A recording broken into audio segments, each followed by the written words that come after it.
Well, duh. Former top Biden aide finally admits what we already knew about cognitively vacant president. The people are finally coming out and admitting the obvious, what we've been saying for years about Joe Biden and his cognitive decline.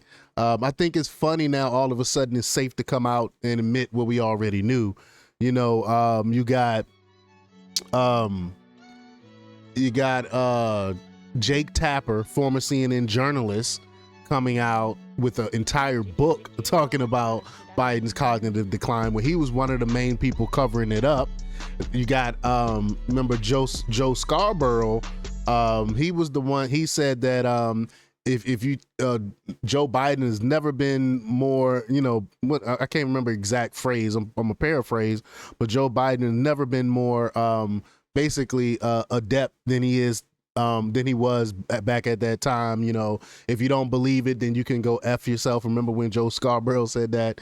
And now you got a top Biden aide coming out and admitting. So it's now safe to throw Biden under the bus. So we're going to talk about it. But before we get started, go ahead and hit that like button, share this out so we can get this information out there. Subscribe if you're not already a subscriber, and hit that alarm bell so you know when I'm putting out new stuff. Also, check out my link tree in the description. It has a link to my Patreon. That's where I talk about things that I can't talk about here. There's also a link to my Instagram and my X account, so follow me there as well. All right, so let's get into this news now. This comes from Red State, and they report, in this episode of Try to Control Your Shock and Amazement, a senior aide for former President Joe Biden and Biden family insider has finally admitted the administration was, quote, gaslighting Americans when it repeatedly dismissed growing concerns about the oldest ever president's 82-year-old age and cognitive inability. So, they were basically telling people, who are you going to believe, us or your lying eyes? Despicable. If anyone can continue to believe Democrats after this, I don't know what to tell you. I don't know what to tell you. They sit there and lie right in your face when you can obviously see Biden's decline over the years, and they covered it up. As a refresher, gaslighting is a form of psychological abuse or manipulation in which the abuser attempts to sow self-doubt and confusion in their victims' minds.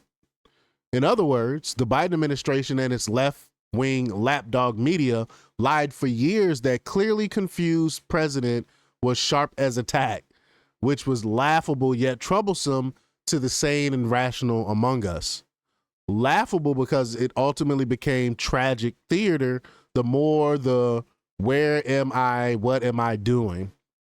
President tried to shake hands with air, delivering remarks clueless. Remember when he was shaking with the air, like they tried to cape for that, cluelessly wandered around stage and they caped for that as well, only to be dragged off by so-called Dr. Jill Biden, or mixed up people, events, and dates like nobody business. Remember when I can't remember the late senator that passed away, and he was like, where is she? Where is Senator, whatever her name was? I apologize, I don't remember her name. But he was like, where is she? Where is she? And she had died. She had died, and he was asking where she was. Like, if that didn't wake you up, then nothing would. But troublesome because low information, rank and file Democrat voters bought it hook, line, and sinker, while Democrat elites knew it was a lie, yet pushed it regardless because they didn't care. As reported by Puck under the headline, "A Biden Family Insider Tells All," Michael LaRosa, a former White House aide and longtime press secretary for First Lady Dr. Jill Biden, has admitted that the Biden campaign was aware from day one that the 81-year-old age was an issue, and that aides were, quote, scared to death of letting him do off-the-cuff interviews ahead of the 2024 election. That's why they kept him hidden in the basement the entire time. Well, no, I'm thinking of 2020 where they had him hiding in the basement. Sorry. But who knew? Other than those unwilling to see the truth, that is, and most of them were lying and still do. They still lying about it. While LaRosa finally admitted what tens of millions of Americans already knew, the words he used in his admission were less than satisfying. He said, "Cover up to me is a little hard, a little harsh." What? Are you serious? the president of the United States have cognitive decline and you're not telling anyone, that is a cover-up. That is a cover-up. Every politician, everybody, every human being tries to cover up age. We were always from day one cognizant that age was an issue. It's not the age, because they're vibrant 80-year-olds. I mean, Warren Buffett is still out there doing his thing. You know what I'm saying? Like, just because you're 80, that's not what we're talking about. We're talking about his cognitive decline. There are some things that are true. I mean, like the gaslighting. That was a lot of denial. The polling. That was a lot of denial of the polling.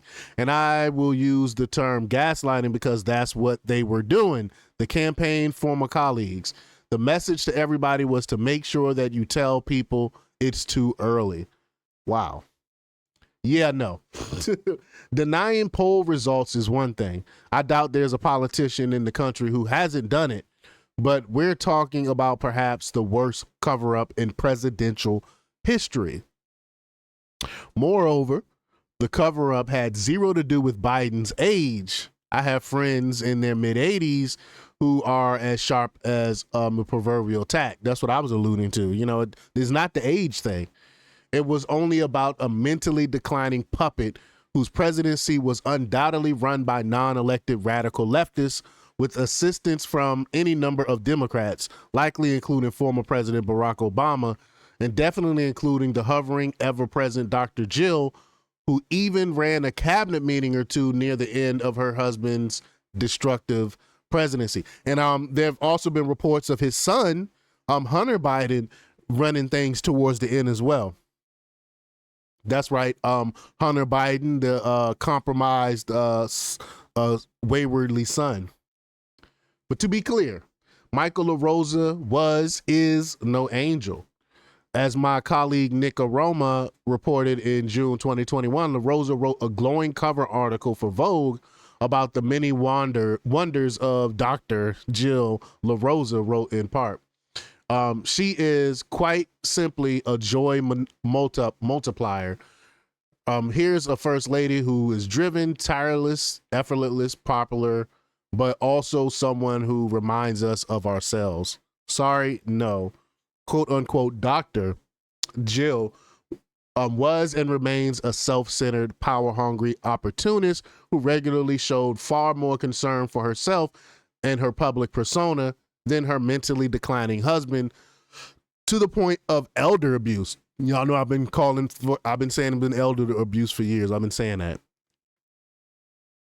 Still, LaRosa later called Biden pardon of his grifter son, Hunter, quote, an attack on our judicial system, said of the Biden administration, quote, everything looks and feels so choreographed, and warned the Democrat Party and its lapdog media against slurring then SecDef nominee Pete Hegseth.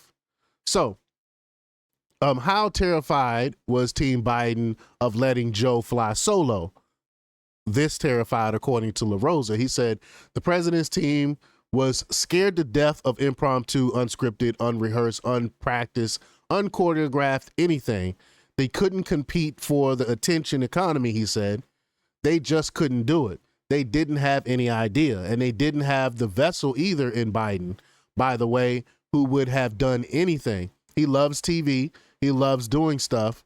It was the orbit that did not trust their own candidate.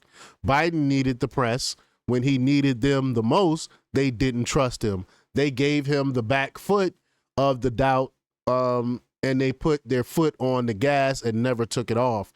And he was politically dead. Unfortunately for Team Biden, the Democrat Party and the left-wing media sock puppets, they rode their, quote, politically dead horse far too long, only to ultimately kick Biden to the curb in what amounted to a palace coup and installed the hollow fraud of hollow frauds, Vice President Kamala Harris, as their 2024 presidential nominee. The rest is history, as they say, but America now has an opportunity to truly become great again.